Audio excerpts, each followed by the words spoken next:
After having introduced why it is important to remove phosphorus from wastewater, I will now present the principles of EBPR, Enhanced Biological Phosphorus Removal.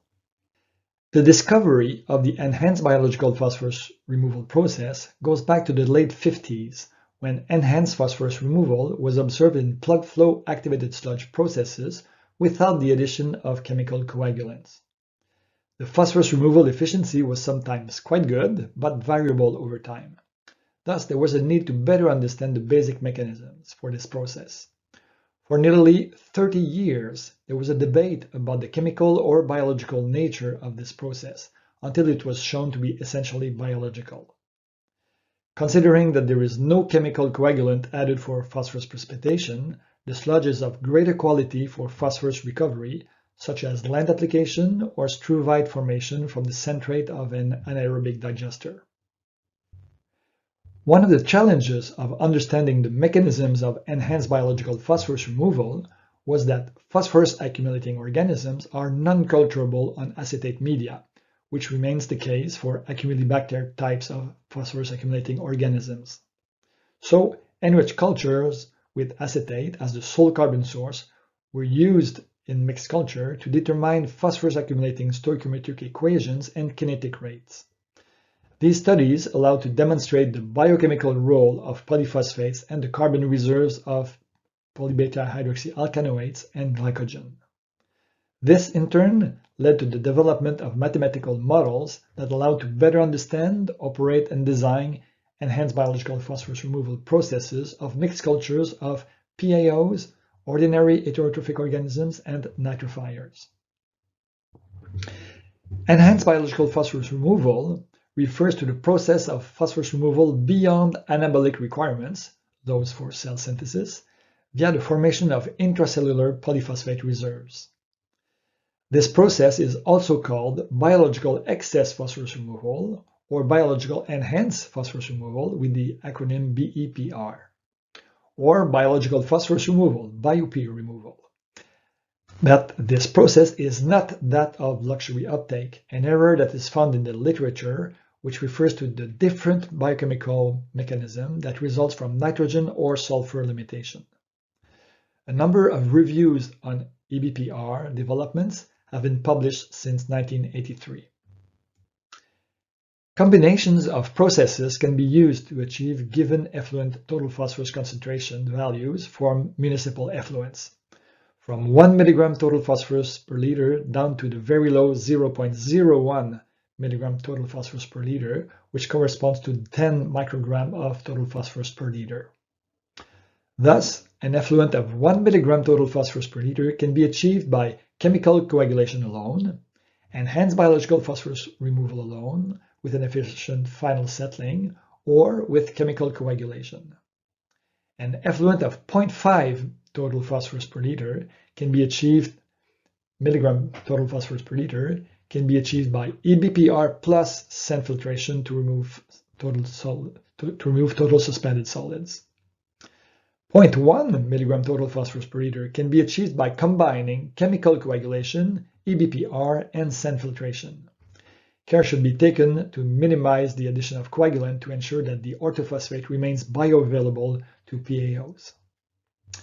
0.05 mg total phosphorus per liter can be achieved by combining EBPR, post-coagulation, and sand filtration.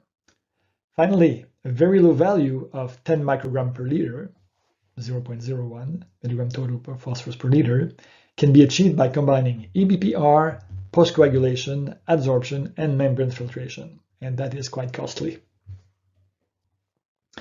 The fate of phosphorus in an EBPR process is quite unique.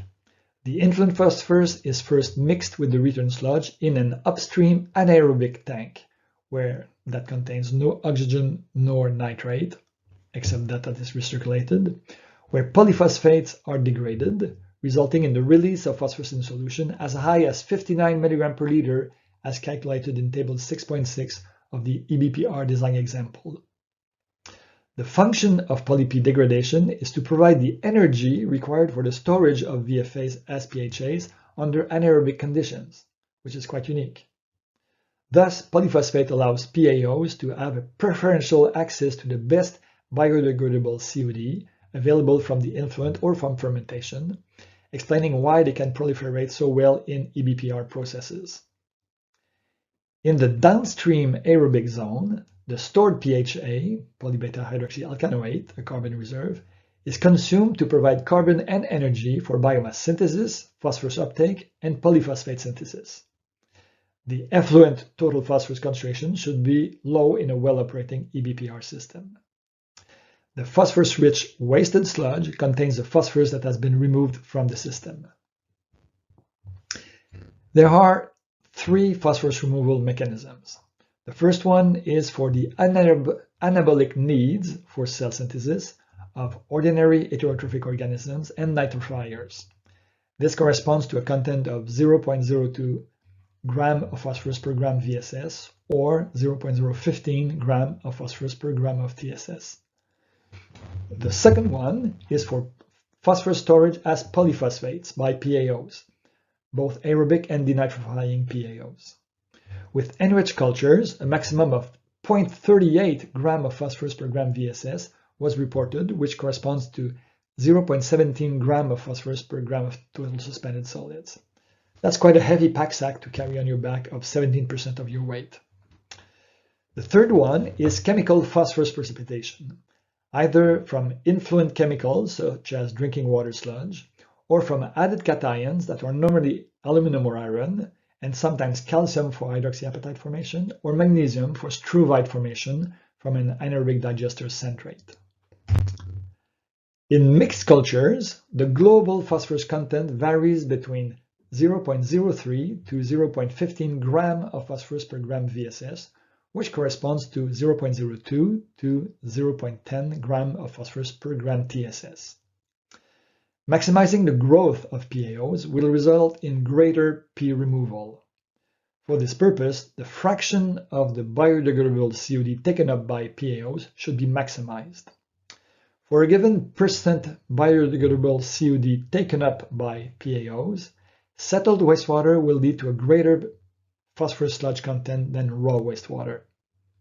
In a good EBPR system, about 15% of the volatile suspended solids are PAOs, which corresponds to 11% of the TSS, and 10 to 12 milligram of influent phosphorus per liter can be removed for 500 milligram of influent COD. 500 milligram per liter of influent COD. In summary, this presentation showed that EBPR is an efficient biological process. EBPR can be combined with other chemical and physical processes to achieve effluent total phosphorus concentration ranging from 1 down to 0.01 milligram total phosphorus per liter. Phosphorus accumulating organisms can accumulate polyphosphate and carbon reserves in the form of PHAs and glycogen. And global total phosphorus removal is achieved by three mechanisms. Firstly, by fulfilling the anabolic needs of OHOs and nitrophiliers. Secondly, by the storage of polyphosphate by phosphorus accumulating organisms. And thirdly, by chemical precipitation. I thank you for your attention.